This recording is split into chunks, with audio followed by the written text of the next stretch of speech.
All right, welcome to the Trainer School League Halfway Point presentation by Wire Dragon, V, Lord Lunith, and Naolis. How are you guys all doing?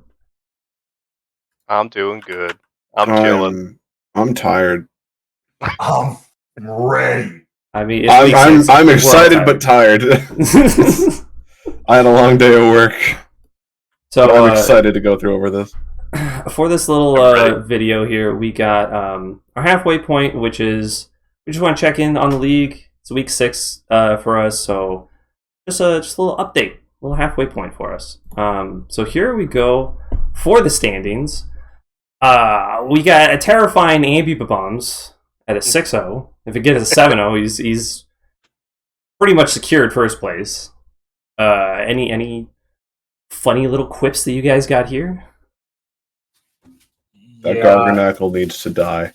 That's true. We'll get there. That's true. Those need to die. Granted, it has died. We saw that Yeah, last week. that's true. Gods can be. It's died, I think, a total of 3 times. I think it's died 3 times. Twice actually. Yeah, you're right, V. As of right now, with some bottom tier and high tier shenanigans, it is not a secured top cut for the bombs. However, I believe with one more win, he secures top cut, and then obviously, if you clean out the rest of the round robin, you try. At this point, they're just really trying to secure that first place going into that round robin, getting the first seed there, giving them the extra bye week off. So Ruination's close behind, trying to get that too. And obviously, the only reason they're a game behind is because they had that bye week early on.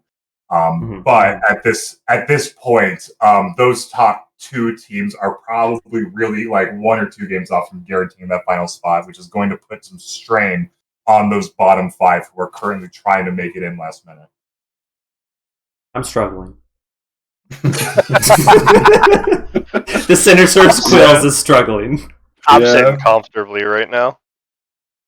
They can't be too comfortable. You're kind of in that mix right now. It's a lot of 3s and 2s, right between 4 and 7. Yeah, but everyone else I have to fight, I feel more comfortable fighting. I'm a little petty. I feel a little petty right now. I kind of want AmbiBob-oms to have their bye week earlier, so I can maybe steal that top spot when we fight. But I don't know. No, you're gonna have to struggle. You have to work for it. This is bye week last week. You put that energy into it. Oh, absolutely. Yeah, you have to manifest it. Manifest destiny, the American way. So American dream. So should we go into the individual teams? Yeah.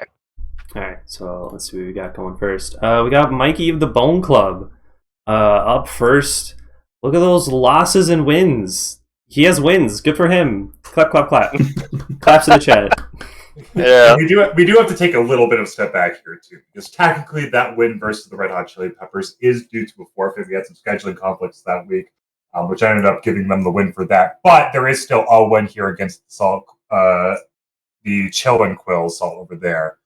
So 1-4 battle wise, but yeah, they do have 2 wins, which gives them into a relatively decent spot trying to get to the top 6 right now. Yeah, this is a rain team here from the looks of it, and the Scizor at the top. Which that's not really a Rainmon, is it? Actually, it's a very good Rainmon. Is it? Okay. If fire is bad, bug steel equals better. Yeah, its only super effective weakness is fire. Correct me if I'm wrong on that, but when you have rain up, it makes it so that it's only like 2 times effective. So it can live a heck of a lot more. All right, that's fair. So team-wise here, right? Like we've seen this team a few times now, and it's basically been the same 7-ish Pokemon, really the same 5, and then some 6 Pokemon swapping in and out, typically being one of those defensive options. And I think it is to the detriment here of the Bone Club for doing so. We've seen a limited pool, which means it's a lot easier to plan for that team. But it's also only ever been the defensive Pokemon swapping, so you know the offensive variants that are always coming out, right? Like we always know this Floatzel's coming. We've always known this Rotom's coming. We always know the Scizor's coming, which isn't necessarily incorrect for all of them. But I think as of right now, without those switches, it's really easy to predict what this Bone Club roster is going to do, and I think a lot of trainers are taking advantage of it. Yeah, I know for my fight, I definitely took advantage of it. I was like, he's definitely going to bring in the Pelipper, so what I'm going to do is Thunder Dragonite because it's 100% kill. And the only thing that I would be terrified of him switching into would be the Gudra or the Gastrodon, which I think he brought the Gudra instead of the Gastrodon for my fight. Yeah, So- you're right. And I think it kind of goes to the point that I said before, right? Like these defensive Pokemon, they've got 3 really good ones, but I don't think I've ever seen all 3 on the battlefield at the same time. I think I've only ever seen a combination of 2. Yeah, I think they've the Bone Club has gotten better at preserving their Pelipper. I think that they've realized that it's got to survive if they want the rest of the team to do its thing, because it's one of the critiques and also potentially one of its strengths is that it's so heavily reliant on rain to make its team really click and move. And it's why I've wanted to be able, like you mentioned, we haven't seen 3 of these Pokemon come to a single game yet. And I'm really curious to see it. This Jumpluff has its best speed tier on the team. This Cloth is a perfectly reasonable and good physically defensive Mon. It gets Regenerator, so it can be a good Mon to switch in and out.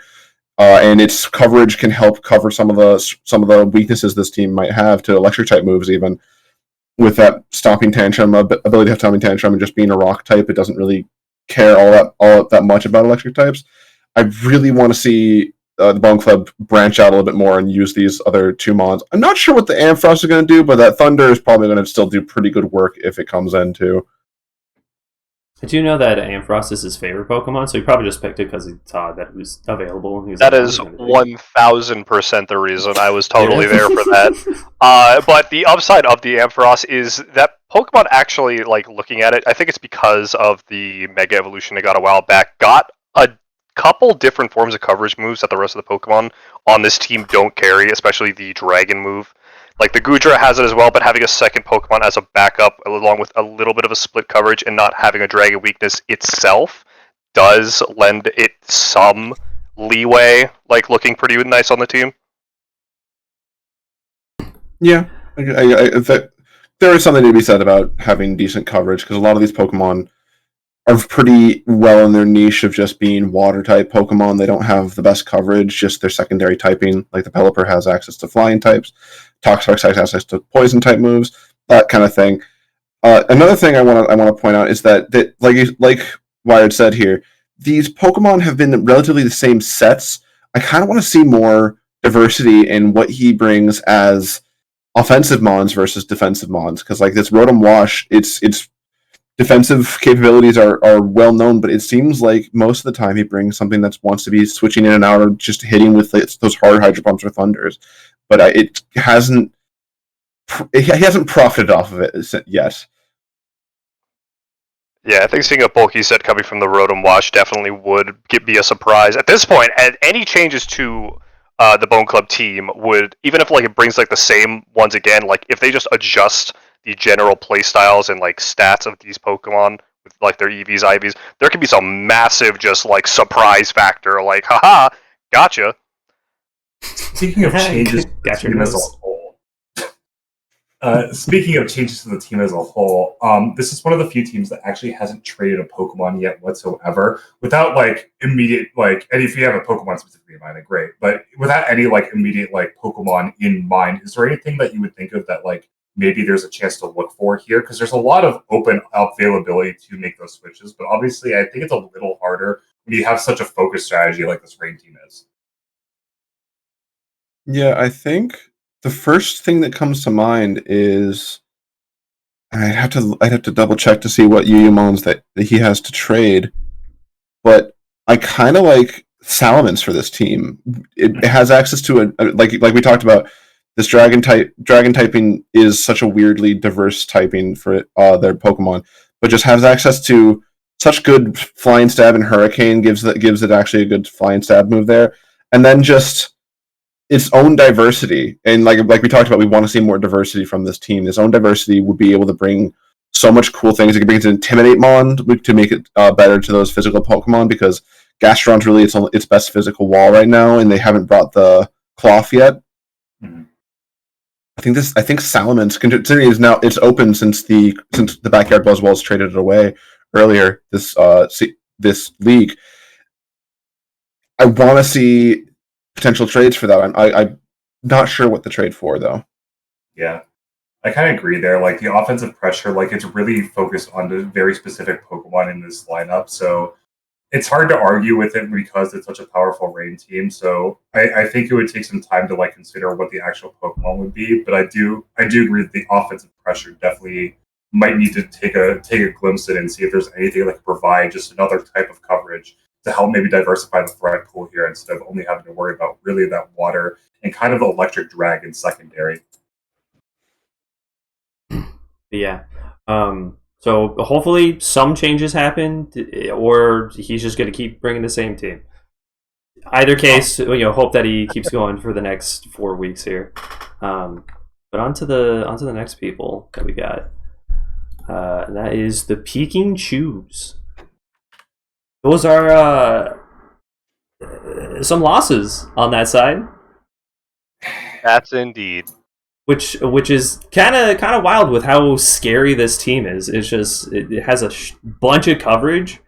We even suggested making a trade for a Mudsdale that the Peking Chus used to have for a Slowbro, which greatly helped its balancing. They just need to play better, honestly. I think you hit the nail on the head. This team, I don't know if I said it in the actual in the actual commentary booth or when I've been a part of this match. So if I repeat that myself, I'm sorry, but I genuinely do believe this is one of the best lineups of 10 Pokemon we have in the league right now. Incredible defensive coverage. There's a lot of really unique offensive threats, and there's a lot that this team has potential of doing. However, we've seen some games where I think it really just is at the hands of the player that it's not quite following through with what they how the Peking Chus want to close this game out, and it's almost unfortunate for the fact that their easier matches are relatively behind them. Like parting the lowest team in the league in their final week, we have teams coming up that have 2 or more wins that they're going to have to try to combat to even have a chance to be making the playoffs here. Yeah, I think the Peking Chus are amongst a few of our less experienced Pokemon players in general, and I just seeing them learn throughout the league though. Like they just went up against a member of faculty last week in V here, and that was actually a very decent back and forth game. And we've seen still some issues with like not knowing type matchups or not knowing what specific moves might do or even what resists, but like they've clearly learned and figured out some strategies that this team can do, and it's been honestly impressive from somebody who, by their own admission, has 0 competitive Pokemon experience, has just improved significantly, even though their record may not reflect that. They have shown that they are willing to learn and that they're actually picking up pretty quickly, I would say. Yeah, during by fire, battle, but still. Yeah, during my battle with her, like at the end of it, I had 2-0 differential, and I was just like, when did you start learning how to play Pokemon? It's like, stop that. It's hard, all right. I was struggling. I would have lost if a Pokemon didn't have a certain ability. She's definitely getting better. Yeah, I think we all see the growth too. Like, I think you're right. I think this is probably like the most growth we've seen from those weeks, and I think we're kind of getting, like I said, I just think we're getting to a point where it's kind of unfortunate because these last teams are pretty rough matchups, considering where they came from. So, how do you? I mean, like obviously, like you're gonna have to learn the type matchup, but like, how do you try to combat these next 4 teams coming up? I think it comes a lot of this, from what I could see from the Peking Chus, that they seem to miss on a lot of Pokemon in general. Tends to be actually like either abilities or certain moves and interactions like immunities. Like immunities is a thing that I think a lot of players tend to not realize. Like they think that maybe they just missed or like the ability didn't work properly. They don't realize it's an actual straight up mechanic. Like we experience the Will-O-Wisp on a Golden Go and the Garganical. Like we see this frequently from not just Pikachu's but a bunch of players that don't understand that the ability is right there, and if at any point they need to look up some information, they don't realize they can actually access that mid-match, and that they can just grab it and then use that information to their benefit to help combat them against, some new strategy they may not be familiar with their opponents. Someone write down, internet is tournament legal.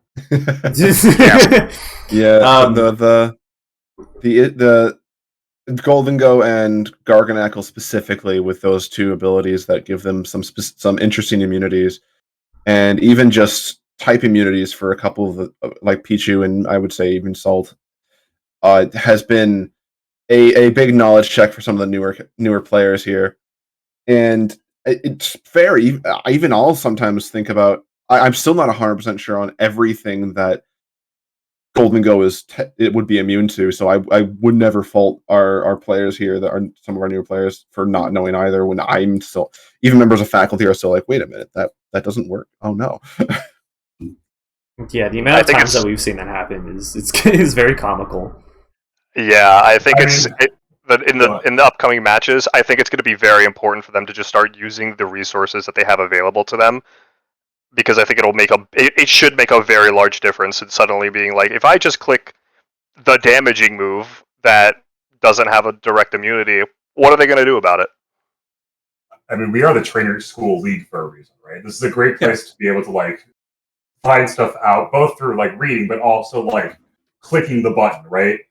The visual impairment of, oh crap, I gotta do something about that, very much drastically changes how you play Pokemon. And I think it's great for our casters, for us in here, and for our guest ones to be able to as we go learn what Pokemon get, learn how interactions go. It's obviously great as a battler because you learn new synergies, new things that you're not allowed to do, reasons that you can lose a game for it. And then obviously just watching the VODs is super interesting, especially I watch the VODs with other casters, and I learn stuff that I might not see, or I might hear a different perspective on the battlefield that I didn't originally see at first. So I think it's probably it's one of the benefits of this league, and I think it's a benefit that the Pikachu specifically have really been taking advantage of. Just as a quick reminder to all the trainers watching this, and even spectators who might want to join, they're in a Discord or that might want to join in a future league, you can message us for coaching. That is what part of what faculty is here for. We will gladly help you learn more about the game and maybe try and improve your game. 100%. Literally, just even if we're at away status or we don't respond immediately, we are more than happy to just be yeah, I'll totally help you with your team, or help you with something you don't understand, or a possible cool strategy. 100%. But yeah, that's the Peking Chus team. So let's see what we got next here. Check out those resources. Do it. You need to do it. And just one last note is that we're not going to talk about trades here because there's only been one, or trades that she could make, because there's only been one trade, and this team looks fantastic. It's a little bit weak. Good. It's weak to special Pokemon. I will say that it's weak to special attackers. But I don't really know what else she can really do to fix that. This team looks so fantastic. The only two mons that I really am not particularly impressed with are this Dragonair and this Pachirisu. But given their tier, I don't know what else really you want to fit in there. Yeah. From a purely drafting perspective, this is, I think, top or second best team in the league. I'm with it. Yep. Now on to the next one, which is the new Berlin Ruinations, which is Neola's here's team. Hey, you want to go off, my good sir? Look at that. I like to hear you guys sing my praises and or crap all over me. This team sucks. They really does. Overall in the league, just straight losing to the Buzzwoles. Okay, let's be realistic. Just a rude, crude dude. Wow. Let's be realistic here. There is a there is right in that circle a Baxcalibur, as it is the highest overall in the league. But it is a little bit of a disservice because there are 3 Pokemon that are within about 1 to 2 overall of each other between the Baxcalibur, that Quaquaval, and that Sandy Shocks. And it's a hard core to break, especially with Terra being available. Mm-hmm. I I still agonize every once in a while. I'll look at the lists, the draft pool list that we still have, and I'll just agonize over, is there any way I can fit another OU-mon on this team, or even like try and fit another UU-mon? Because there's one specific Pokemon on this team that I've been completely unimpressed with, and it's done Spidops. really nothing. And it is this Spidops. I just Whoa! oh my goodness. What Spidops is It's an was NU. It's 2 an points. at 2 point. Oh, there's so much you could do. Oh, for sure. I haven't had a reason yet to try to like change anything up because I'm 5-0. Yeah, because everything else is already doing so much work for you. There's no reason to make any trades. Well, clearly there's a crocodile somewhere else, and you could also get a crocodile with Eviolite. That is kind I of don't spicy. think I need a Crocorock. I'm not gonna lie. What do you mean? But anyway, I think realistically, right? Like, if we want to talk about the team, it's hard to tell. There's not really much to talk about that team. Like, at this point, I guess we need to talk about like beating it, and it really comes down to we're talking about a hyper offensive team here, right? And we've seen over the course of this league that Pokemon able to set up and sweep are able to take down a lot of trainers, and this is one of the teams that really takes advantage of it. It's got that high speed tier. It's got a bunch of interesting and unique setup Pokemon. We got Dragon Dance on obviously the number 1 Pokemon here. We've got Quaquaval, which is literally between its signature move and ability is able to set up. We got Oricorio, which gets access to Quiver Dance. Just a plethora of Pokemon that are able to. Don't forget Lilligant too. That also has the Quiver Dance. Also Lilligant. There's a nasty plot on a Zoroark. Like, this whole team is able to do that and have the speed tier to really take advantage of it. And it's really proven that it's able to get up and over a lot of the teams that are running a little slower to the ground. One thing that I love about this team that I don't think I've actually taken full advantage of as much as I would want to is that this Quaquaval doesn't have the worst defenses, and it can just so many of these Pokemon are just easy to pivot out of. Like, I have U-Turn on Quaquaval, I have U-Turn on Zoroark, I've got Parting Shot on Revavroom, I've got Volt Switch on this Sandy Shocks, I've got U-Turn on both the Oricorio and the Spidops. It's again, I haven't had to take advantage of it, but the problem that there becomes there is that you have to worry about it, is that there's so much what's the word? Momentum I can just like maintain, because you can try to be like, okay, I want to switch into this to make sure I can have a good matchup into this, but suddenly I have a different Pokemon now. Yeah, the ability to pivot really just makes this team a lot more gross. Like, when I was facing this team, I was like, I'm gonna lose. There's no way in heck do I win because of the like the Screamtail, Quaquaval, and the Sandy Shocks. Like, those 3 Pokemon with because I have a Sun team, photosynthesis is very annoying. Aside from the fact that I don't have any photosynthesis Pokemon, but we'll get to that. It's just it was so difficult for me to plan around it for me to like I actually have a shot. Meanwhile, I was in the opposite boat. I was so both Lord Lunathier and Wire Dragon helped me test against your team. Sorry about that. Sorry, I took all. For the 3v1. Against a little guy. In those matches, I had a 25% win rate over like 6 games. Yeah, and if I had a trainer, I'd probably have a fucking 50% chance of winning. God damn. That Dragonite was just so scary. I didn't have an answer for it. It was a scary Dragonite. I did see the Dragonite being there and was like, I could do something here. The only issue was I had to do something. To get back on track here, though, anything in specific that you guys have to want to point out? Because I think I've talked about my team as much as I should. First saw Sandy Shocks when playing Scarlet, I was like, that Pokemon looks stupid. And I honestly he's adorable. I just kind of tossed it aside, and after watching it this draft, I was like, ew.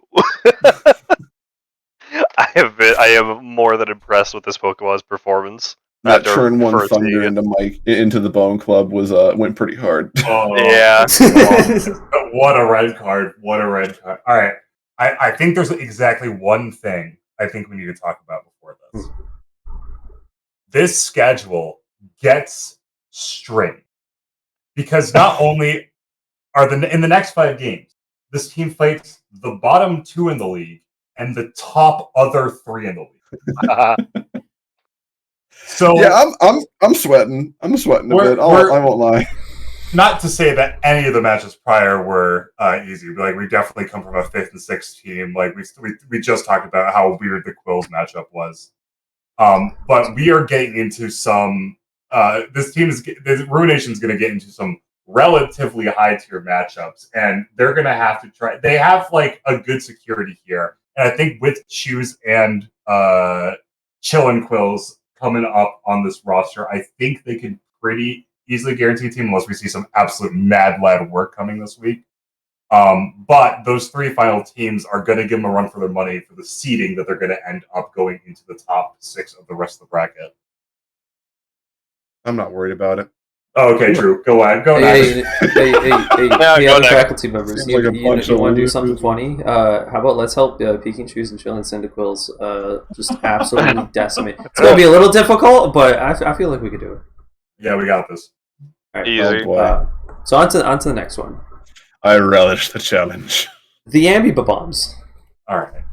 It's the top G. All right. We learned. My favorite Pokemon. This Garganacl can die. Yeah, God can die. Hang on. Click the attacking move. Well, hold on. That's crazy. To be fair, the Buzzwoles did click the attacking move, and so did the Woobatman. They clicked the attacking move a lot into that thing. Yeah, okay, let me phrase that. The right attacking move. Okay, we have watched matches. We watched the Quills who try to go for the Wish to set up, and unfortunately it backfired and let the Garganacl recover when they could have just killed the Moonbus. We watched last week with Bone Club switching into a few different Pokemon before realizing that Goodra could one-shot that Garganacl, ending that Garganacl's career. There was another matchup where it was like a special attack button away. I don't remember which matchup it was at the exact moment. But we got to sit down and realize that this Pokemon is doing the Lord's work. But you gotta try to hit it with the move that it is not setting up against, because it has been cursed every single week. Yeah, first it was Curse Flying, and then he switched it over to Curse Dragon. Yeah. Which is just kind of rude. Correct me if I'm wrong, but has this been, aside from I think Woobatman Incorporated, has this been the team that's changed their Terra Captains the least? I believe that the Chillin Quils has changed less. Because I believe it was for the Peking Chus match. It switched to Tyranitar and then back, which I guess is technically 2. Okay. Yeah, it's always been King Gambit. It's always been King Gambit, I believe. I think that's right. Yeah. But it's Garganacl, Terra or not, this Garganacl has put in work. That being said, it has not actually come to every single fight. Correct. It was the Peking Chus match it did not come to. Yeah, because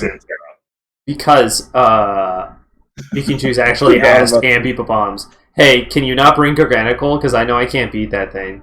And he was like, all right, I won't bring it. Well, it's because they're friends, all right? They're close friends. They know each other, right? Yeah. He's unlocked. Why didn't Karate Man try that? Because I don't think the AmbiBob-oms would allow that. Anyway, I mean, it's been Garganical, and it's so funny, right? There are other Pokemon that have looked really impressive, right? We all were there for that grass monkey sweep. We were all there to watch the Tatsugiri get 3 kills. We were all there to watch the teacup sweep. Oh yeah, but it has really been off the back of that Garganical just being able to sit there at the beginning of the game and deal so much pressure out because we haven't seen a great answer to it yet. No, it's like every it's like potential answers, but not answers that have been utilized. Yeah, and like we talk about the special move all the time, right? Because obviously, like with Curse of it being access to it, the physical defense will at some point, typically after 1, be higher than the special defense, right? Mm-hmm. But it's also been a mix of this is probably like one of those new player killers where it is a Pokemon that sets up its defense, so you got to go for a certain type of attack. It's got an ability that not only stops the generic stuff from working, stuff like we saw Spore go into it last week. We've seen other statuses try to go into it. But it's also anti-ghost, which is a very strange one. Yeah, and it's such hard. Like I was saying earlier, this mon is such a knowledge check because you can try and status it and it won't work.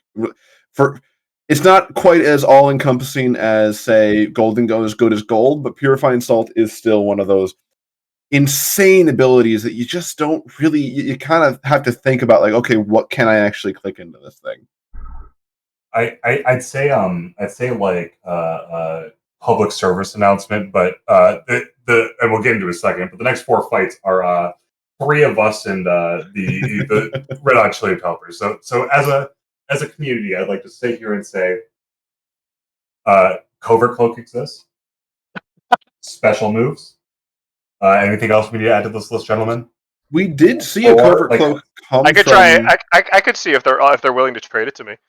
There we go. No one told me about a Covert Cloak. All right. Red card. What else do we need? They bring red card nearly every week. Wish instead of Moonblast. You have That's nobody. True. To go all right, yeah, and I could have had a second helping of help, all right? But you know what? No one did it. No, you didn't ask. All right, seek us out for help. But no, seriously, there is 4 traders coming up in the top 6, not including the Bob-omb. This is like the hardest Final 4 schedule, ignoring the bye, that we have. That I believe the league has right now, and it is a hell of a gauntlet. And to be fair, he does, like, depending on how the lower bracket is, the Bob-ombs might need a win, but they need a win to guarantee top 6, and that win is not coming easy. Oh gosh, no! It's. I think coming up soon here. The AmbiBob-oms are either going to prove their worth, because even despite this Garganical being able to sit in front of a lot of things, we've seen the games where it's not as cut and dry as he has one Pokemon in and is able to set up and do things.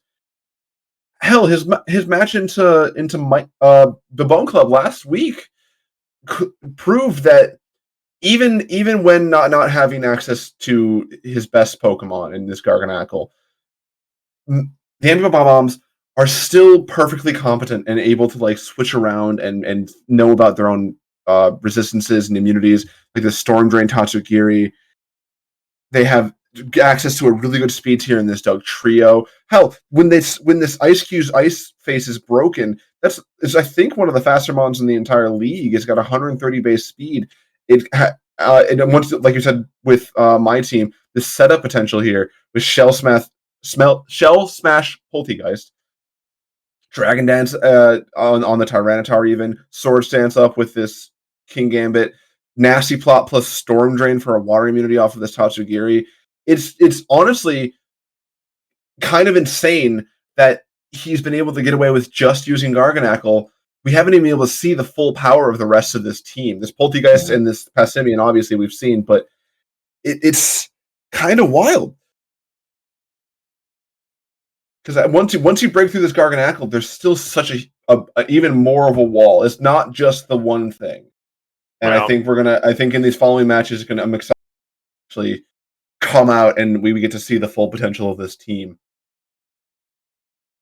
Can't literally wait for them to go through drag the team into the mud to show us what Good. it really can do. I want him to struggle, to show those who has wronged that he can fall. Take down Goliath. I'm still upset that I didn't get the Garganacl. I wanted that. It's my favorite Pokemon from this generation. Because it's But it was Minecraft. taken. I was like, no. What is it with you and big elemental beings? Because I last love season them. it was They're the so metal. cute. It's so cute. The pre-ev of little salt boys, so adorable. Yeah, and then it becomes a Knackly and Knackle. Knackle. Yeah, and it literally turns into a Minecraft animal in the middle evolution. It's amazing. All right, let's go over to the next guy, which is the Phoenix Phantumps. Another scary one. God, what a loser! I'm so mad he took my Conchbro. So we got a bye week on Everybody the first took all one. of your Pokemon. Let's be real. He really did. Y'all just so mean. We got double wins. I lost another double win. So if that pattern keeps up, I'm looking pretty hot. A boy can dream. Right, you're right. I mean, I have to. If the pattern is set, or is he judged? Well, who's technically, there to break the pattern? technically, he has to forfeit. Yeah, that's true. Because if he forfeits, then the pattern really continues. Well, if the pattern really needs to continue, I need to have a bye next week. So I guess The don't bye show doesn't up. count towards the pattern. Yeah. Okay, there you go. That works good. Car accident or something. Tires get caught. Oh, what are we wishing? What's your option? Gets locked out of your house. Oh yeah, okay. That's You got a little options. nicer. Plays on his phone. Anyway, onto the team. Yeah, this is a joke for everyone. All right, Mr. FBI agent. Yeah. So onto this team. It's scary. Said it couldn't incriminate us. I live several states away. Don't worry about it. Okay. I didn't even say anything. Look at that star Skeledirge. What Yeah. a man. Also my starter of this generation. Same. Anything- It was a good start. Before we go in and tear this thing a new one, is there anything Wired wants to say about his team? We've had No? Okay. so much.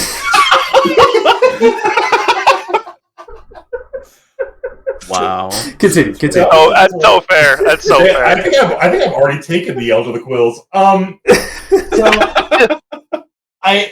we've said it a few times. We've said it to multiple teams, and a major theme of this league has been the fact that a lot of teams are able to set up their key Pokemon and try to win the game from there.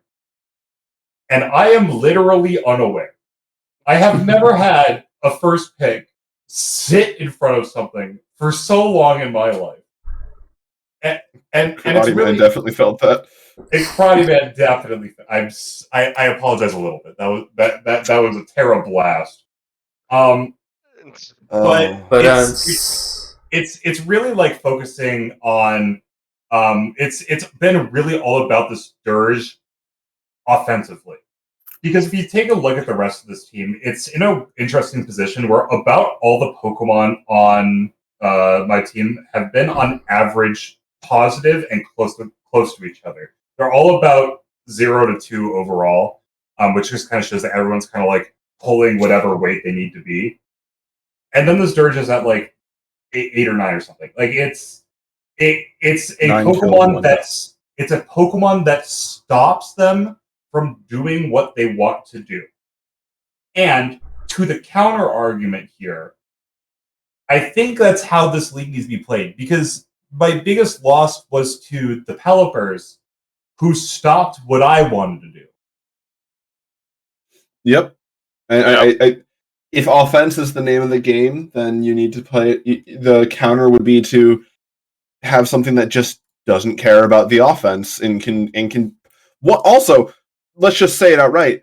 Put out its own incredible offense as well. This Skeledirge with this Torch Song, you're talking about not caring about setting up, but you also are just setting up by doing damage. I know, it's great. That's why the Quick Ball is great. It's just a different variation, new flavor. So now you're. Oh, go ahead. I was gonna say, you say that every Pokemon's pulling its weight. What's that Wug Trio doing? He's new. Let him be. Technically, technically, he has never lost a game. True. He's also never won a game. No, he's won a game. He's currently on a winning team. He's come to one game. He just hasn't actually. He got the participation points. He literally got the trophy because he was on the team when they won the championship. Okay. He's like, yay! I sat on the bench. It was really cold. That bench is so warm right now, and it was all him. I just want to say, when Scarlet and Violet came out, Josh said that Skeledirge was a bad Pokemon. Oh, I remember. And it wound up being the best starter. And just like how Skeledirge is eating fire, Wired is eating his own words. Well, it did go to the best starter. Masquerade is still the best starter. I mean, I don't think that's you can quantify it like that. I think it becomes they filled their own different niche, but I think among Masquerade in both singles and doubles. What's your point? Dirge has a niche in doubles as well, just not in this current situation. But that's not what we're trying to focus on. Anyway, I think wait for the win. The Sturge is obviously the like offensive highlight of your team, but we really cannot ignore Mr. Big Olive over here. Yeah, please. You want to send an olive branch to me and give me the forfeit? I believe in the Arboliva, okay? This Arboliva, I think I'd have to go back and count, but I really don't want to because I think your matches have been the longest ones on average at the very least. But because of this Arboliva, this thing just doesn't die. Who at Game Freak thought it was a good idea to give a Pokemon access to Leech Seed, Strength Sap, Synthesis, Harvest, and Giga Drain? Seed Sower. Yeah, Seed Sower. Seed Sower, Grassy Terrain setup as well. Like, this thing just doesn't die. It is one of the most, and I haven't even fought it yet, but just one of the most annoying Pokemon to run up into because it's got enough bulk to live a hit, and if it's against a physical Pokemon, then God forbid, because he just hit with a Strength Sap, which can guarantee will live another hit by not only lowering the attack, but also just going back up to full HP. You know, I had it in my Scarlet Violet playthrough, and I was like, this is just a tree. And then I see it do this shit, and I'm like, oh, alright, hold on, it's not normal any normal. Really, like, in the actual game, like, did absolutely nothing. You say that all of your Pokemon have been carrying their weight just fine. I struggle to see, like, I honestly believe that. This, after your trades as well, even this Garchomp in the only two, in the games that it's come to, it's 3 games it's come to, has been able to put in some work. But it's this Wug Trio, we still have yet to see it, but the threat of being a revenge killer has one of the speed tier here, and I'm excited to see this Electrode going forward. But this Arboliva and this Skeledirge have been the unsung, the fully sung heroes considering Torch Song. But like these two have been the highlights of your teams. You can make an argument potentially for Masquerain because of that ability to set up sticky webs and just give your team the speed tiers that it wants just by making your opponent's speed tiers worse. But this Arboliva and this Skeledirge are the Pokemon to beat for sure. Mm-hmm. And I mean, and physically beat, like physically get over. It's hard to with its own setup, it's hard to argue just how defensive these Pokemon are and how hard it is to get over them with both the healing and the unaware ability, making it so that the setup doesn't even go through. So it really becomes a chip down game. But with the healing, it's got to become some sort. It's a mix of unbelievable hell that a lot of my opponents have been trying to deal with. And as said before, to the best of their ability, the Pelipers were able to do. Because my team is good until you stop what I'm able to do. This team is trained for the fact that it isn't that you can beat it by pure power. You have to beat it by stopping its physical capability of doing what it needs to do. And it's hard. It's interesting to see like what plans you can even do for that.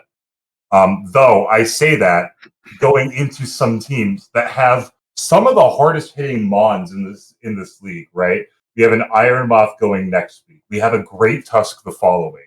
We have a Roaring Moon the week after that.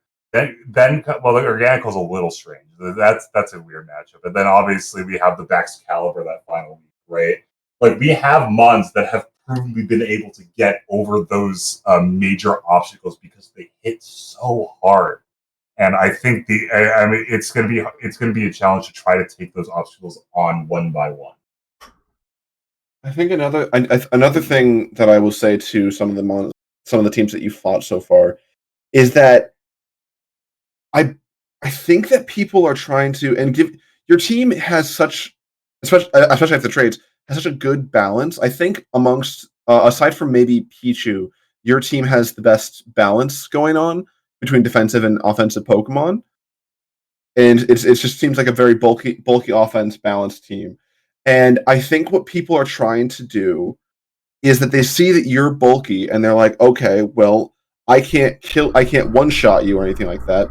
So I need to try and make sure that I can live as well and be bulky as well. But your team is just going to do that so much better. So they need to go a different route, like you were saying, and try and stop you from doing your thing.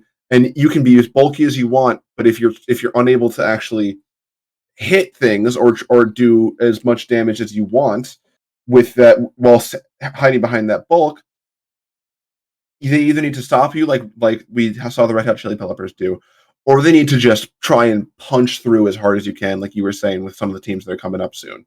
Mm-hmm. And I think that once people start to realize that, or you start fighting people who have realized that, things might become a little bit more complicated.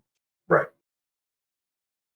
Going on, a scary team. Not excited for our fight. I'll see you next week. Please don't. But let's go into the next people. So here we got the Obstinate Obstagoons with a terrifying Volcarona. And wait, some whoa. There are 9 other Pokemon on this team? Yeah. Bro, your team exists? What? That's crazy. I mean, a Murkrow is kind of annoying. We got 3 wins there, 2 losses, and a bye week. Yeah. How does that make you feel? Not like I'm trolling. Kinda. The freaking Volcarona that won't die. Well, it's just such a funny Pokemon because you could just not care. I would say of all the Pokemon in the league, I'd argue Volcarona has been the best of taking advantage of his Terra Captain. I think this Pokemon has shown up every week in the weeks where it has correctly identified its Terra type and is able to use the Quiver Dance effectively. I think there are very few things that those teams were able to do or able to recognize that has been able to stop it.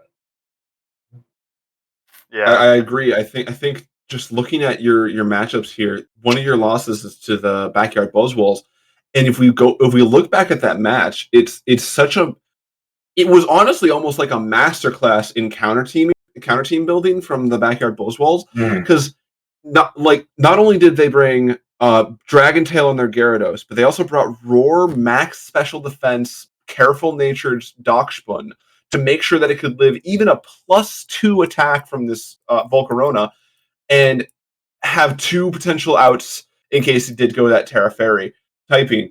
And it worked out. This Volcarona was pretty thoroughly shut out by this team. And even the set of Armarouge that we can talk about in a minute here as well was also shut out by the Dragon Tail off the Gyarados. And it just, once again, speaking to that, don't let your opponent do what they want to do aspect of the team building for this league. Yeah, like that match is so nuts. Yeah, that match against the Buzzwoles, I wish I had done some things differently, like look to find out if Dragapult actually had Sucker Punch, but that's important. You win some, you lose some. Yeah. Well, welcome to learning. We talked about it earlier. Mm-hmm. But and it's really, like I said, I think it really has become like your 2 losses are against a team that was able to counter strategy your setup mons, or a team that completely didn't care about the setup to begin with. And it's such a drastic drought between the two that we really haven't seen the other Pokemon shine from it. We've seen some minor kills, we've seen some cool setup, but especially with that Armorage being the secondary, because obviously we've seen the weakness policy, wonder stuff that it can do. But the other mons haven't really shown their full strength offensively.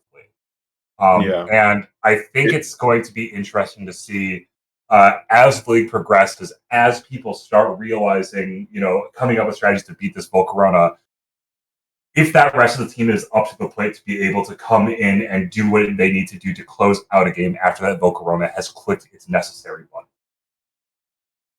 Yeah, it's the one criticism I'd have towards the team here is that it seems like and all these mons are perfectly good on their own. They have their own niches to fill, but they've played a supporting role mainly to this Volcarona as armor, not to like a negative, not to like a poor standing or a poor show out to them, because they're doing their job well, but they have more niches that they could fit and more like wide variety of offensive power or even defensive power that they could stand to do as well.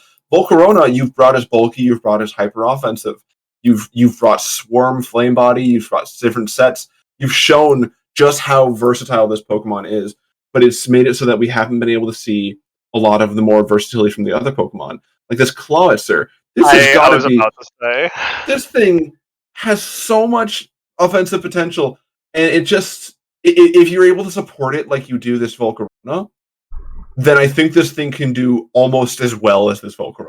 The Clawitzer got trolled the one time, and I was so sad when it happened, because it would have gone so ham, and I needed to just take it out of the fight. I needed to just switch it. I shouldn't have let it stay in. Yeah, and then the crit against the Karate Man there also matched into that, so that could have done more damage there. Yeah, that one was also so disheartening, and I was like, if literally I did the math, I was like, if the crit mattered so much. Mm-hmm.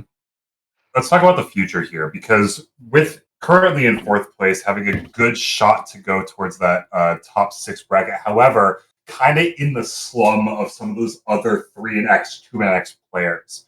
And looking at this bracket or the rest of the remaining matchups, 3 teams lower, it gets you, let's assume like standings mean all and we get you, and you win all those, right? We get the 6 wins, right? But that's not quite the guarantee that some of the other teams have right now, which means that we still have the number 1 and the number 2 seed coming up in this team's future. And it's going to be a little bit of a last-minute fight to try to get those, let alone the final week being that Bone Club team that still has a good chance to make this top cut. It's fine. I'll just win the next 5 matches. Oh, okay, yeah, that's fair. No, I don't know why I bet it on. 1-2, skip a few, boom, you win. We talked about like supporting other mons other than this. Who cares? What was that? I think you cut out there.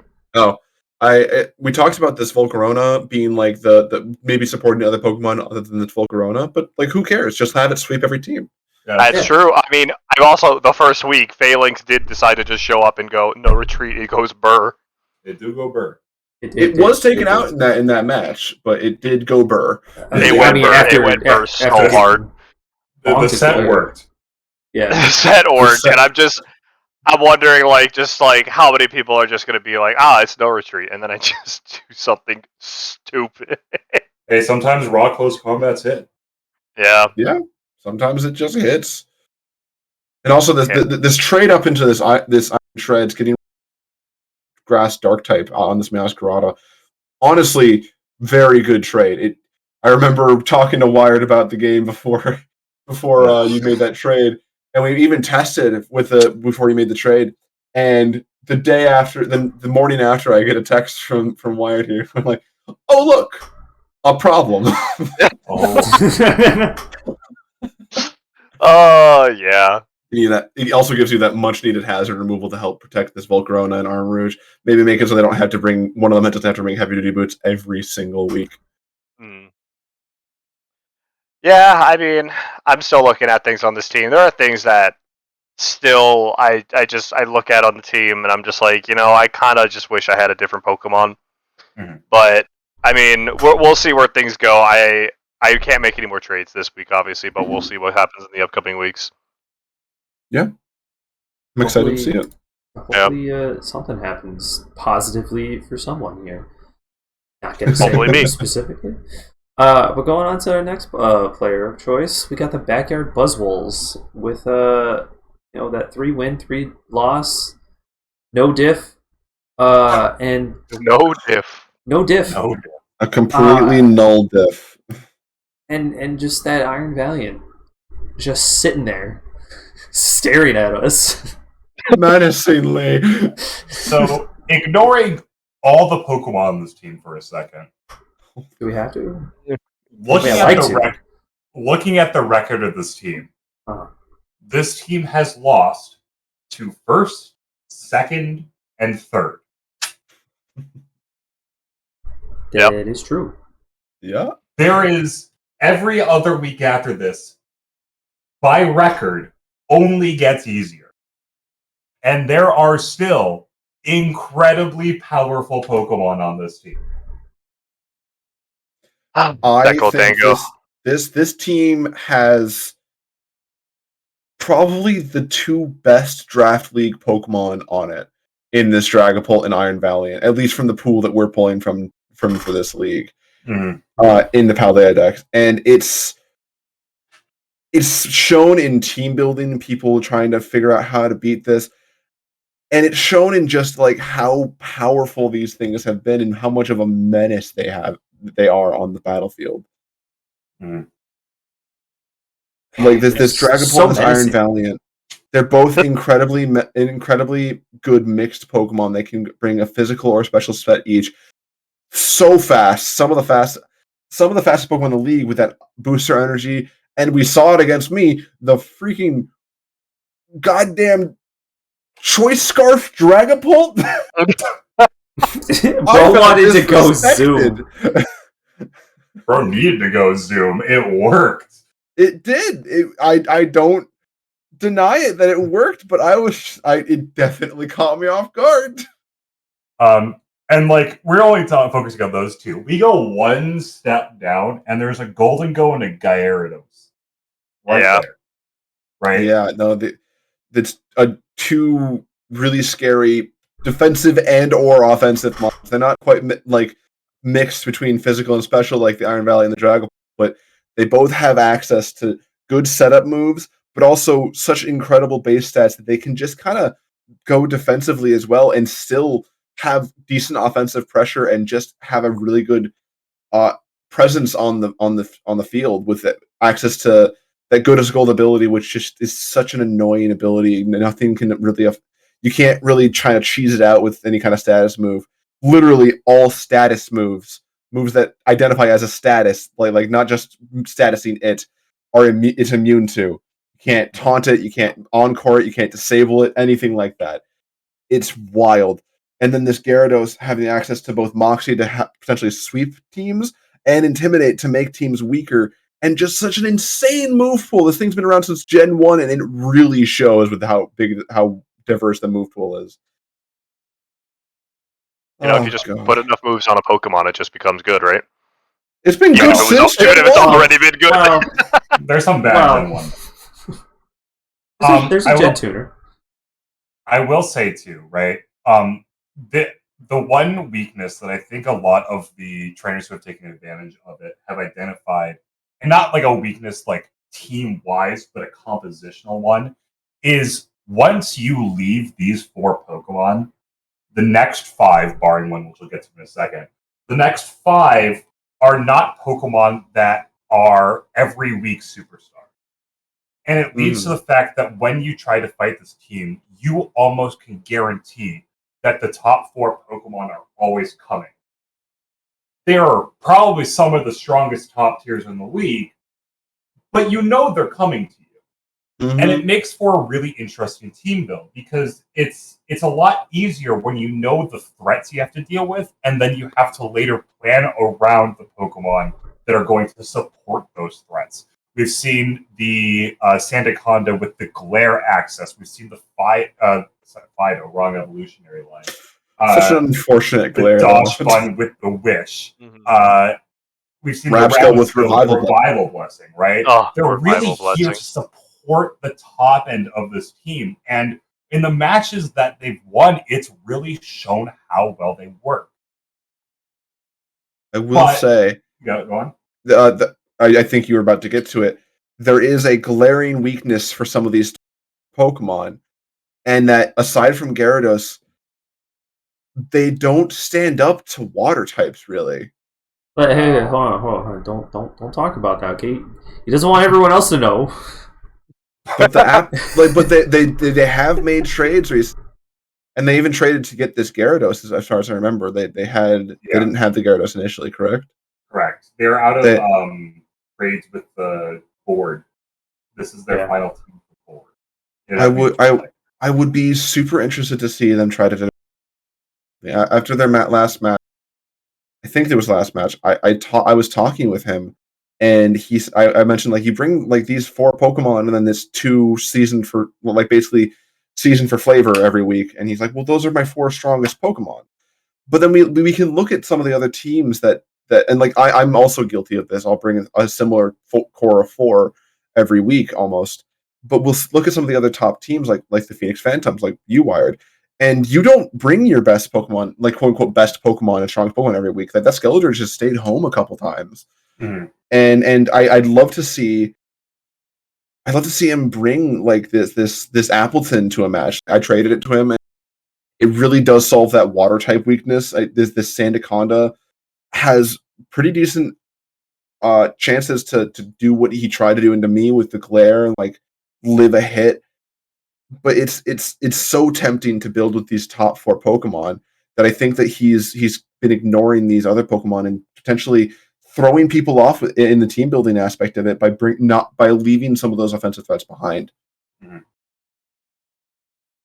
I just want to see more Belly Bolt. Yeah, I do. I want to see more Belly Bolt. Come on. He was thinking about trading because I had a Colossal, and he was like, "Oh, do you want to trade a Belly Bolt for a Colossal?" And I was like, "Do you really want to trade a Belly Bolt for a Colossal?" He's like, "I actually don't want to trade a Belly Bolt for a Colossal because I need support on the water side because I am lacking in that department." All right. So it's good that he didn't. We talked about 9 of the 10 Pokemon in the team. We have to mention the League legend himself. Oh my god. The little The 5-hit crit legend. The literal engine that could. I love him. This Thomas the Tank. This Carkle. Holy crow. It is, if there was a category for this is probably the most impactful PU Pokemon in the league right now. It has done the Lord's work for this team in the ability to be able to be bulky and live a bunch of hits. We've talked many a time and seen many at the time of the 5-hit crit Rock Blast genius that is this Pokemon. The Eviolite opportunity to give this Pokemon just extra defensive stat, the burning capabilities with the Will-O-Wisp. This has been the most impactful PU Pokemon this league has seen. And its stats may not show it for the fact that it's a Pokemon that will be sacrificed during a matchup, but it is an underrated member of this team, ignoring the top 4 that is always brought. Yeah. It has not come to 2 matches. It has not come to 2 matches, and I think those are matches that he's lost. Hang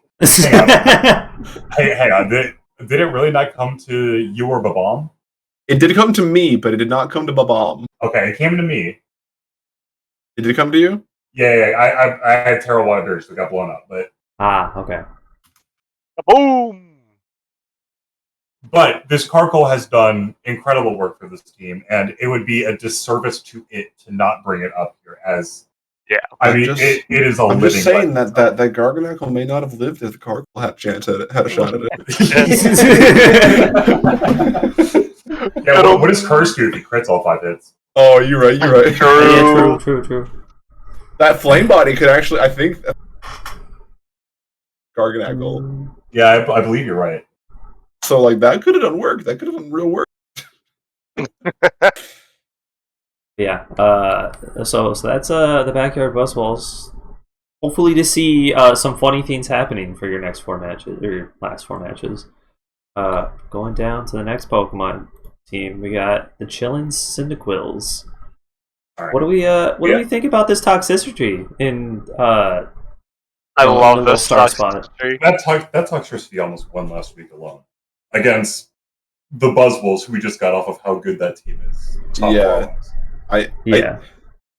This toxicity was so close to soloing that. I have been so excited to see this toxicity come, and it has not come as nearly as much as it has not come to nearly as many matches. It's gotta be, aside from, I would say over the Magnezone for this team composition, I'd say it's probably the best offensive Pokemon on this team. All right, we got to put the bull in the foot real quick. This is currently the bottom team in the league, and I think it's been a culmination of everything we've already talked about. It's not a team that has a great setter upper. This toxicity is kind of its high end, and it's shown how good of a high end it is. But when trying to go one step below, these Pokemon do not have the same power level as a lot of the other top threats in this league. No, Go on. I think it's probably the weakest team in the league overall, just because it's. And again, this.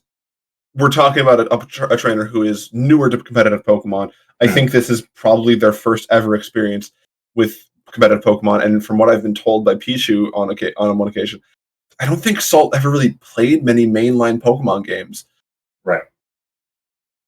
And so, you go on with what you were saying, actually. Yeah, I was going to list what we had. So, number 2 of things we've mentioned before is a team's weakness.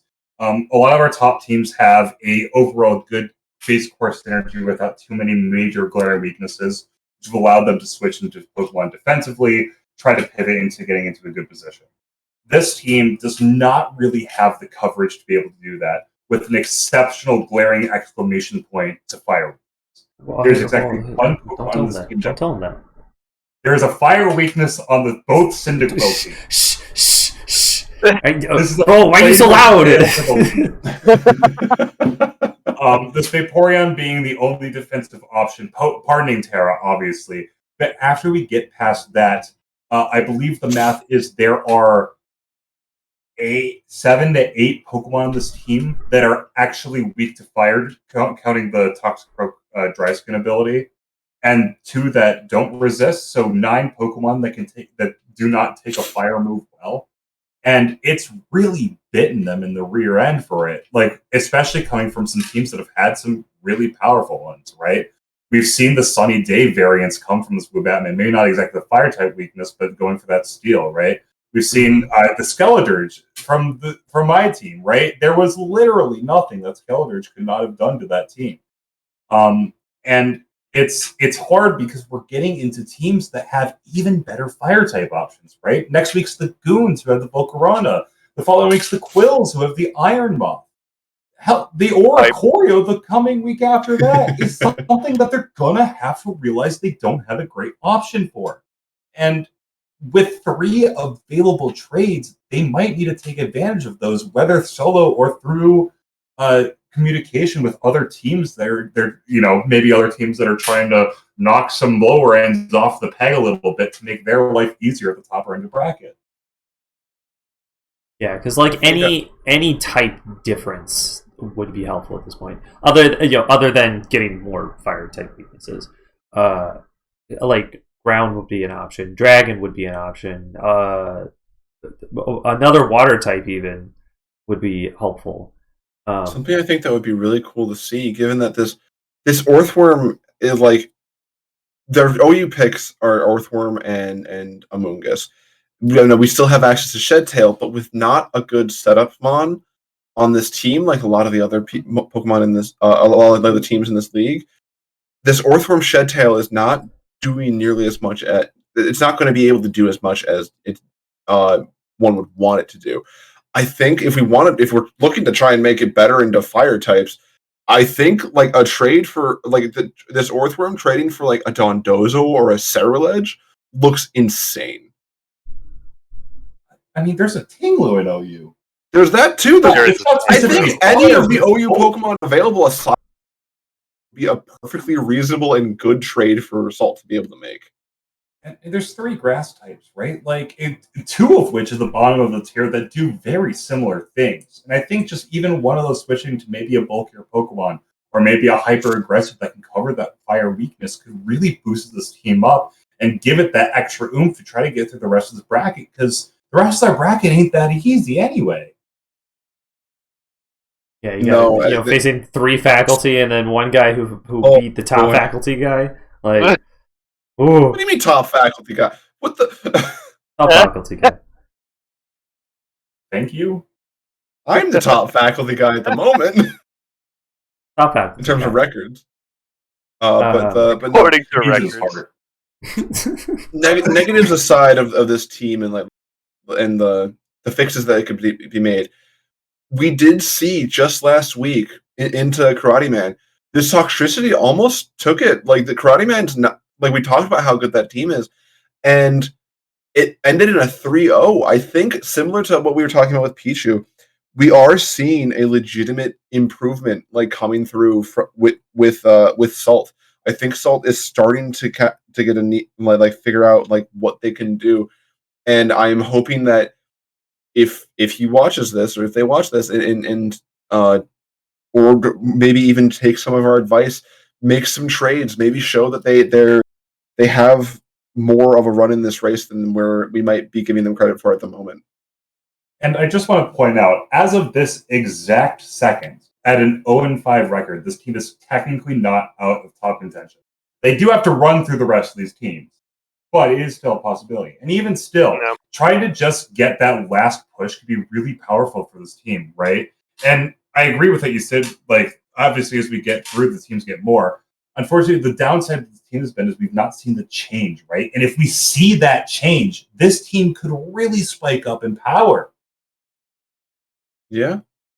Yeah, but it's just the want to do that, because some people, which is completely fair, see this as like a side project, just like I don't really gotta pay attention too hard. I'll just like make a team, one and done. All right, I'm out, and then get on with the rest of the day. Friends. To his credit, that's Cyndaquil as we might. To his credit, that Cyndaquil is chilling. He really absolutely. That's a nice Cyndaquil. That's a flavor win, if anything. Yeah. Yeah, that's the Chillin Cyndaquils. Let's go on to the next person, which is the Red Hot Chili Pellipers with a terrifying mouse hold. I would like to give an award to this team. I would like to award this team the wonderful honor of the strangest team to team build for in the entire league. It is a headache. Oh my god. It is the most intricate assortment of Pokemon I've ever had the displeasure of trying to counter. That's unfortunate for y'all. Okay, Mr. Volcarona Stigmo. Yeah. This man sees the intricacies, churned brain, and decided to run it. What if I just hit him? Sorry about that. Well, and let's talk about that, right? Because if we look at the teams that the Pellipers have lost to, it's been the hitting teams, right? We've seen that Salamence come in and absolutely bop this team in the head. We've seen the Goons come with that Volcarona, bop this team in the head. And just last week, we saw that Baxcalibur bop this team in the head. The offensive pressure has really been getting those Pelipper lineup, and those defensive teams, stuff like that Raid team having those defensive Pokemon, and obviously the defensive team we were talking about earlier, the Phantumps, have not been really able to break them. I've been loving it. Honestly, I love Mousehold as a Pokemon. I've loved to see it shine, and the biggest thing when I looked at this team, obviously, like, I didn't have to fight it during my initial time, but if anyone from the previous draft league knows that Magic Bounce is an ability that I had to learn very, very, very hard the way how that ability worked. And boy, am I glad I just didn't even have to think about it. Yeah, from that quick correction here, actually, guys, on the slide here. Riven did beat Woobatman Incorporated. Who's the loss to? To Bone Club. Oh, right. All right. That is our bad. That is incorrect because of the the forfeit. That is correct. Looking at this team. That being said, the settlements did give this team a run for its money because that Terra Steel was something that before the trades happened that this team was pretty scared of and had to try and figure out a way around. Yeah, I do now. I'm now starting to recollect that match one, and that was the match where everyone tried to set up and then killed the setup on. It was a very strange game and a very scary one to start. Very Riven game though. A very Riven.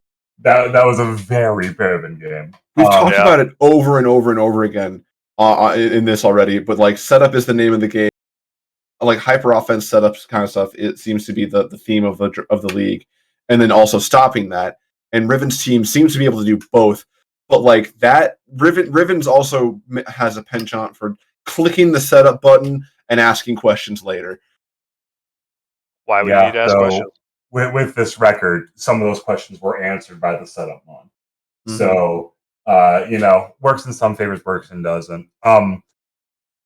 And the setup mons here are crazy, right? Like we've got the Azumarill with the belly drum, we've got the Cloister with the shell smash, we saw the Hydreigon focus energy week, and I mean, how did that feel, by the way? You know what? After the trick, nothing mattered. It was cool though, right? It was cool. We got the Ditto to counter the setup from the opposing team, taking with that imposter, and there's now just a Flapple on this team, which is the Dragon Dancer. Like, the setup on this team is crazy. I forgot about the Coil and the Dunsparce, the Nasty Paw and the Farigiraf. Agility on the Farigiraf. Agility on the Farigiraf. Like, there's an incredible amount of setup on this team. And it's really been to their advantage for a lot of the games that have that slower grind set. And it's shown to be the hyper offense team to beat those bulkier sets that a lot of other teams were struggling with more. Even if that kind of, but even how do I put this? Even with those teams that this struggles with, that would struggle into this, and like the hyper offense, you still have to worry. And like hyper offense still teams, in my testing, in like planning and everything, I had to think about these setup bonds all the time, just like because you can't just kill blindly into this team, because if you kill a Pokemon or knock out a Pokemon, rather, family-friendly game here, Pokemon. Mm-hmm. When you knock out a Pokemon, there's just another Pokemon that can come in. You have to be able to, like, all right, I have to make sure I can cover this as well, because if it hits that setup button, then there's a chance that I could just lose. And I had a very good chance of that happening in my match. I had some fallback for it, but I was a little too overzealous with wanting to get rid of this Hydreigon and clicking my own Terra button, that I put myself in a position that this Mousehold could have swept me. This Mousehold could have taken me down. Mm-hmm. And that's kind of the fallback here, is even if Riven doesn't want to go like setup and everything, there's still that risk, that danger of having that in the back, and you have to always think about it. You have to be careful around everything you build around, and it can come back to bite you, or it can pay off. Because if you're trying to build too heavily against, like, be bulky and stop the setup, like in their match against you, Wired, they can hit you with a left hook of just, what the heck is this even supposed to do anymore? Because they just decided to completely abandon that setup aspect of everything and just go for something completely out of left field, which I think is one of their biggest strengths as a team builder. Mm. I agree with that. We've seen probably the more creative sets coming from this team overall, and it's definitely caught people off guard. And like you said, like, the downside is it's hard to try to prep for because of how incredible the punishment is from a single Pokemon coming in off of the death. really taking to that hyper offensive team style that this team looks like it's trying to be. Then we got the future here. Week 7 is against the AmbiBob-oms. And then we get that, nice free vacation bye week, and then you get to go through both Quils, and then backyard Buzzwoles. Well, and it's hard too, right? They're currently top 6. There's no fire. Right? It is true. It is within that circle of 3 and X, right? They have to fight to maintain their status, and the rest of these matches are not that easy. We have the bomb squad who's at the top of the league. We've had that both Karatemon and Quils are right in that mix to try to be able to secure that top 6 spot. So they're going to be playing probably some of their best Pokemon. And we talked about it earlier, just the Chillin Cyndaquils alone have to have an egregious comeback to try to win this, which means that their match is probably going to be an all or nothing combatant to try to get back on top. So these are on those like hard matchups coming up here that it's really going to, they really have to squeak out a good number of wins to try to be able to secure that top 6 slot. Yeah, it's definitely hard because at the the last 3 at least, it's just going to be a struggle fest. Be like, I either need to be at my spot or I will just sit back and relax. So it'll definitely be interesting to see who's able to prevail, per week for these guys. I really want to see the Farigiraf put in more work, considering that trade was for the Clawitzer. I believe that the Clawitzer could do a lot more on my team and theirs, and the Farigiraf is obviously a lot better on theirs as well. I just want to see it. I want to see the potential come out of that, and I really want to just see this Ditto show up every single time for the rest of the match, because I swear that Pokemon is just going to go so hard every time it shows up. Has the Ditto come yet? No, I don't think so. Once, Has I it? think. I don't remember it doing anything if it did, but I'm with you. I think this Ditto, we've seen a lack of this Ditto overall, and it has shown up once. Okay, I think we've seen a lack of it overall, and I think it needs to start coming to more matchups, especially in the coming. I say that especially in the coming weeks, but it's kind of already been through the gauntlet of Pokemon that really set up, right? Like with stuff like that Volcarona or that Excalibur. So it'll be interesting to see, like, if it comes again, like what that's for. We're getting to the point where the imposter is not as it's good. Such a on the fact that everything likes to set up this league. It's such a good Pokemon into that kind of thing, because you got to worry about it reverse sweeping your team. Because if you set up your Pokemon too much, if you're too brazen with how you want to set up your Pokemon, then it will just come in, copy all those stats, potentially carry a Choice Scarf or something that can make it lives a hit from itself technically, and then just reverse sweep your team because your Pokemon got too strong and now you're going to lose to it. I can definitely see it coming against my team. Because, Sun team, and then you get a little imposter boy coming, and he's like, oh, wow, look how bright it is, and then just smacks everyone upside the head. So that'd be an interesting matchup to see. But let's go into the next guy here. And that is, it's me! Hey, I'm that guy! Look at me, and look at that cute little Dragonite that I got traded. And being the star player over here. V has the only Pokemon that is both the top Pokemon on his team, differential-wise, and is a traded Pokemon. Yeah. For the better. He came for the better. He came and literally improved this team. But I will say that Florges has put in a lot of work with just how bulky it is. That Pokemon is honestly kind of gross. I honestly think that you've been underestimating it. I think that it's shown that it's so strong, but I feel like in team building when I've helped you, you've sat there and been like, I like these other Pokemon, and you don't even you kind of forget about you forget about it almost. It's deceptively strong. Well, it's because I put it up there. It's very similar to how good the Arboliva is, right? Like, not quite the same healing, but it's got that special bulk on base. It can be relatively physical bulk. You've built for it. Got Wish access, which is going to give it a lot of healing. And does Pokemon get Draining Kiss? Remind me. It does. Yes. Yeah, like we're in a similar realm here to the amount of healing special bulk that's come from that Arboliva. And it's shown in a lot of matchups where it's able to sit in front of very specific Pokemon. I think the most iconic being against that Bone Club where it sat in front of about 3 or 4 Pokemon before they were finally able to answer it, I say, in Scizor, even though it was the last Pokemon that came in and killed 2. But it really sat in there for a lot of that game and not really able to be taken down. Yeah. Every time we've tested with it, I've just been so impressed by it, and I want to see the potential of that Pokemon just really start coming out and shining. Like with I like to apologize if page is wrong. Yeah, the Pichu and the New Berlin should be flipped. Yeah. Oh, that's my bad. I definitely did not win that. All right, but anyway, but the point being, Dragonite coming in, we saw early that this team had a kind of a multiple type issue coming on. While obviously trying to take advantage of that sun, we've had a lot of fire and grass at the beginning of this. These trades have made the team a lot better, right? Dragonite being the star of the trades coming in, really showing its power and really making it hard for teams to try to plan for.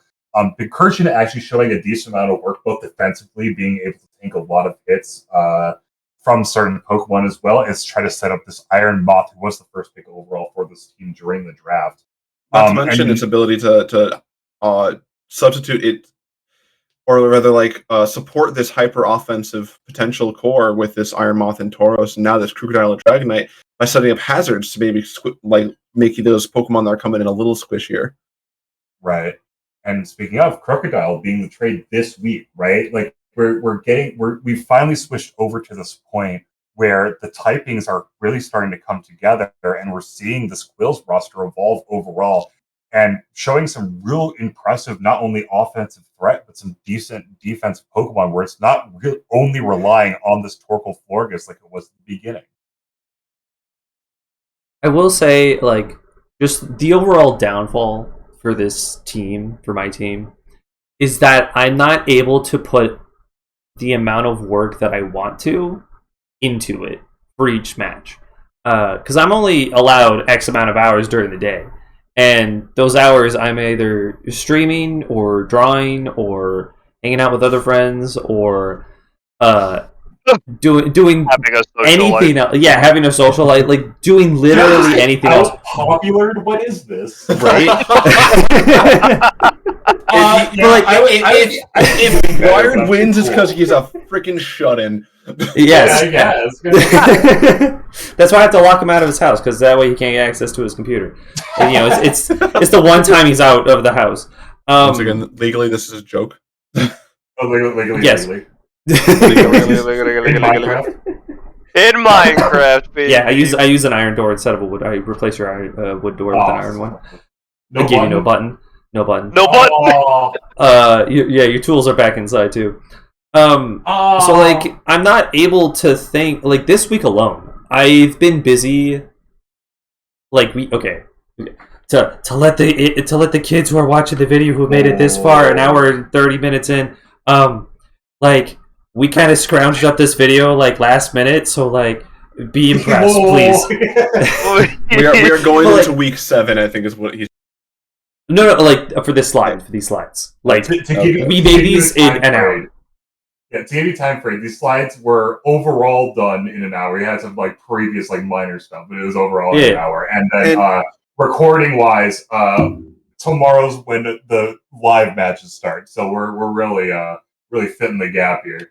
Yeah, can I say, aside from a couple errors, this looks fantastic. Thank you. Hell yeah! We worked really hard on it. It's sprint.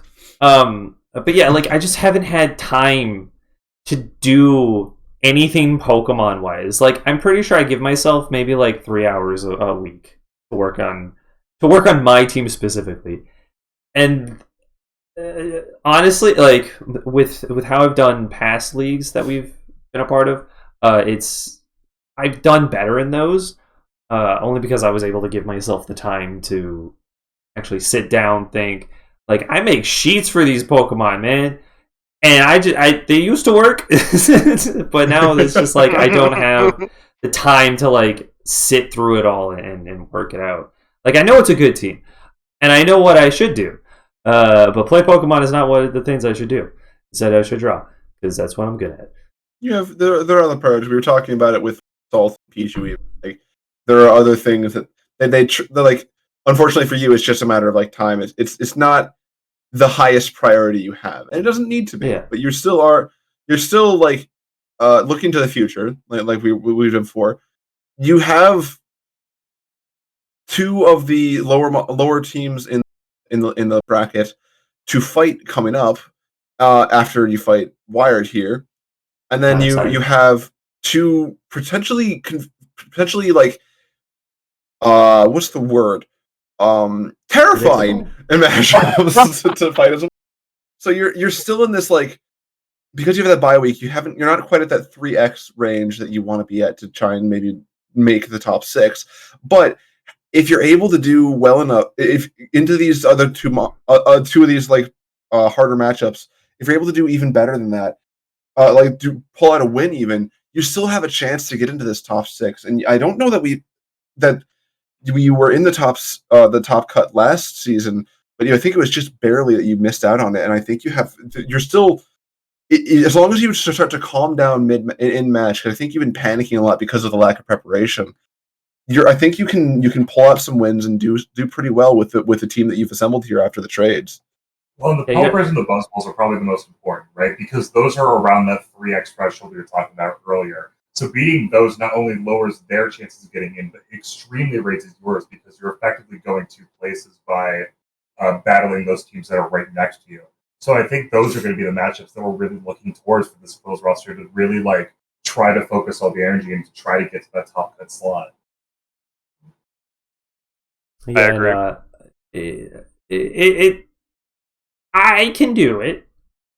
I'm just gonna need a lot of help, and hopefully, which once again, we're happy to. If you're looking for help for any of your team building needs, do not fret. Always try to @faculty. We are always there to support trainers who want the extra step in team building. Unless you're fighting a number of faculty. Hey, other faculty, can I get help? I'm fighting. Yeah, let me pass your team. Over here. Pass your team.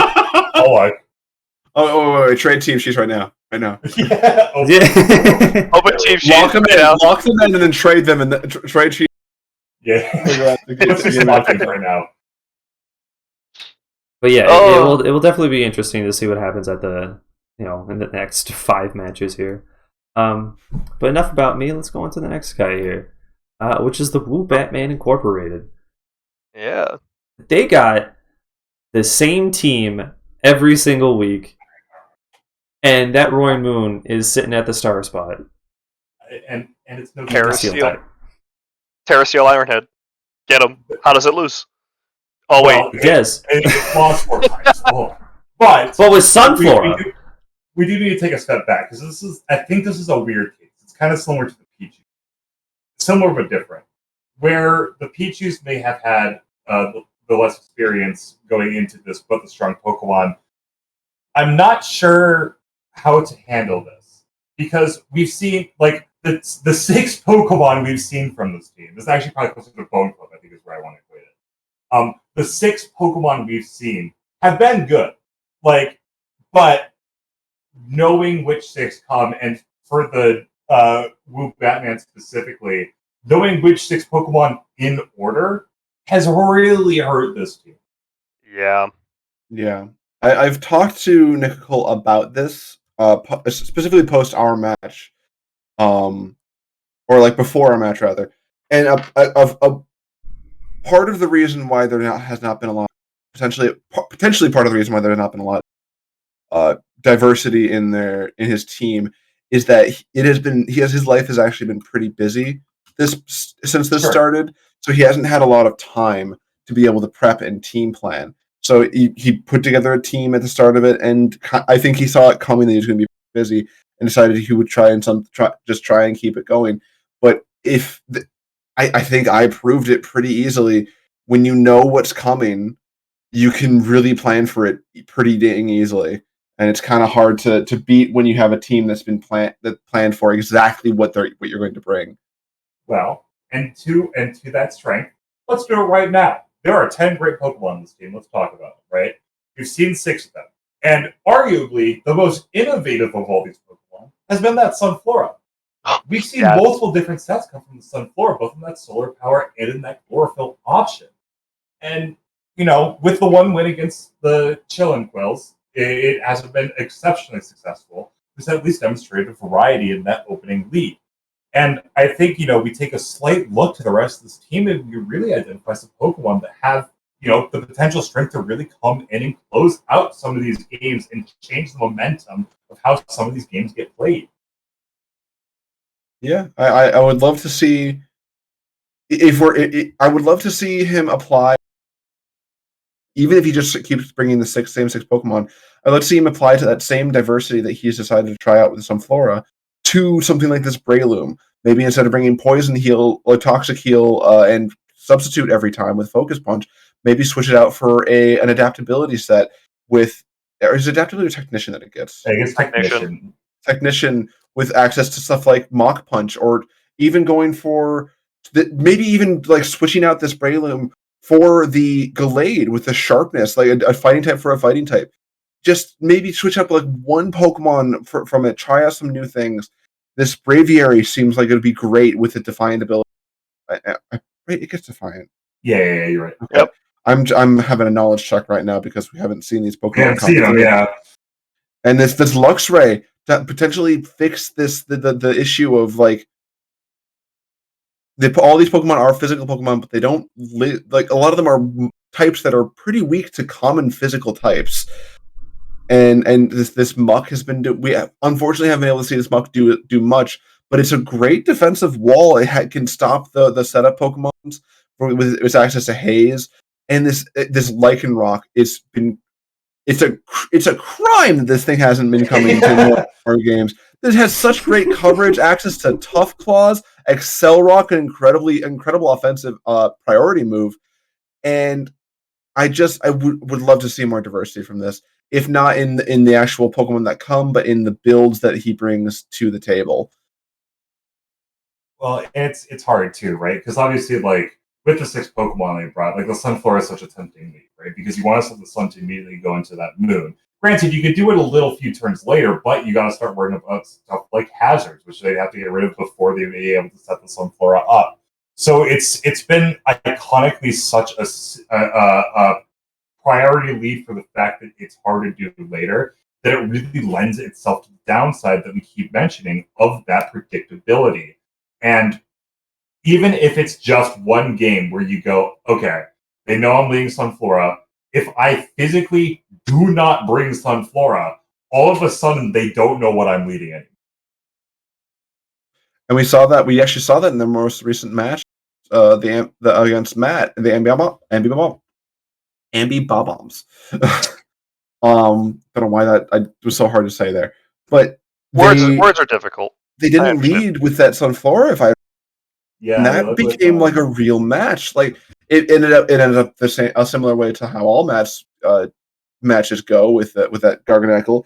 But there was a lot of potential counterplay that was there, and I think that's one of the more in-depth things that some of our trainers can have some trouble seeing, is just finding patterns in other players' play styles and taking advantage of them. Because, and unfortunately, we didn't get to see how much damage that Draco Meteor from the do at the end of that match. It missed, but there was opportunities for this Noivern to come in and try and get that big damage off on the Garganacl, and then maybe switch back into something else. And because of that predictability, like we were talking about, Matt was able to the AmbiBob-omb to figure out so cleanly, just like that this Garganacl can sit in front of so many of these Pokemon. Like the Terra Flying defensive, although a favorite type to bring for AmbiBob-oms, as we've seen, still was so effective into this team because not a lot of the Pokemon on this team are able to take advantage of that typing. 100%. I every time I see Woobatman's team, I honestly, there's just so many Pokemon on here that are not necessarily my favorites, but I love nonetheless, and I just would love to see a lot more different stuff to come from them. And I think maybe in the upcoming weeks, like I might even reach out and be like, hey, would you like just like if you get like 15 minutes, we just sit down and like look at this and be like, what kind of funny shenanigans can we spice up in your next match? And they'll never see it coming because they'll just think you're bringing the same thing again. Bring Riven with you. Really make it as something that they won't see coming. Oh dear Lord, that combination seems unbelievably like a headache. I will say, I think there's something to be said here about probably the most unique thing about this team, and it's that of the it may not have the most wide array of priority moves, but it's got the most unique. It's got a Shardder that is actually going to deal stab damage on base. It has got a Mach Puncher that is going to get boosted by Technician, and it's got a priority rock move. Those are three things that every team could maybe say they have one of. And just because of like we've said, that Lycanroc it's been a crime that's been sitting on that bench, and it's something that a lot of trainers have not even had to think about. And just the threat of that existing, and probably knowing that it's coming because of how good it is on that Lycanroc, it's not an easy triple threat to prepare around. And it's one of those I would love to see just one Pokemon change, and we saw it. Like the lead change alone did so much. Imagine a different Pokemon coming. And I think it's just got to be one Mon switching that could really start showing this team's true potential. Mm-hmm. Yeah, hopefully his calendar opens up and allows him to make like a second team out of this, and then just finish off the rest of the league with it. If that's like the only thing that he can do is to just change up the team as a whole. But yeah, I think that was the last guy that we had here. So now that's I don't think the last slide got it updated on my end, so we're just gonna do a little scuff thing here. Don't worry about it. There we go. Yep, scuffing. There's our standing. Whoa! Scary.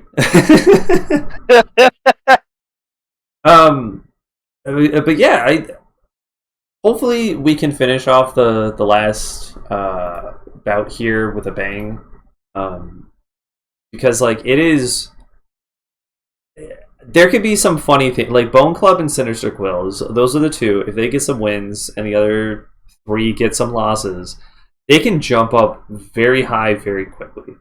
This third through, or rather fourth through eighth place position are such a high contention position because one win from either against someone can cause such a huge shift in the standings, and it really is like a fight for who will get into this like fourth through eighth place positions, and I'm very excited to see it play out from my throne next to AmbiBob-oms. All right, Jiminy Crickets. But yeah, thanks for everyone who's watched it. If you made it this far, we'll try to split up the videos, or not split up the video. If you made this far, make bookmarks. I appreciate you, but you're insane. I don't care if we're just like white noise. Task. Love that you're here. Yeah, if you made it all the way through an hour and 42 minutes and 40 seconds, go to bed. I don't care if you just woke up. Go to bed. You know what? I think I'm actually gonna take. I think we stop. If you have spent more time watching this video than team building, we need to have a conversation. Yeah, you can just watch your team specifically. We'll try to make it so like it looks like bookmarks. Watch your team. Watch your matchup. That's the order. Yeah. And then good advice at the end of the video.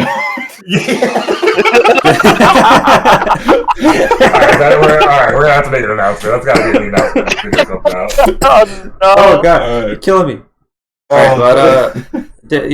Again, I can't thank you enough for watching.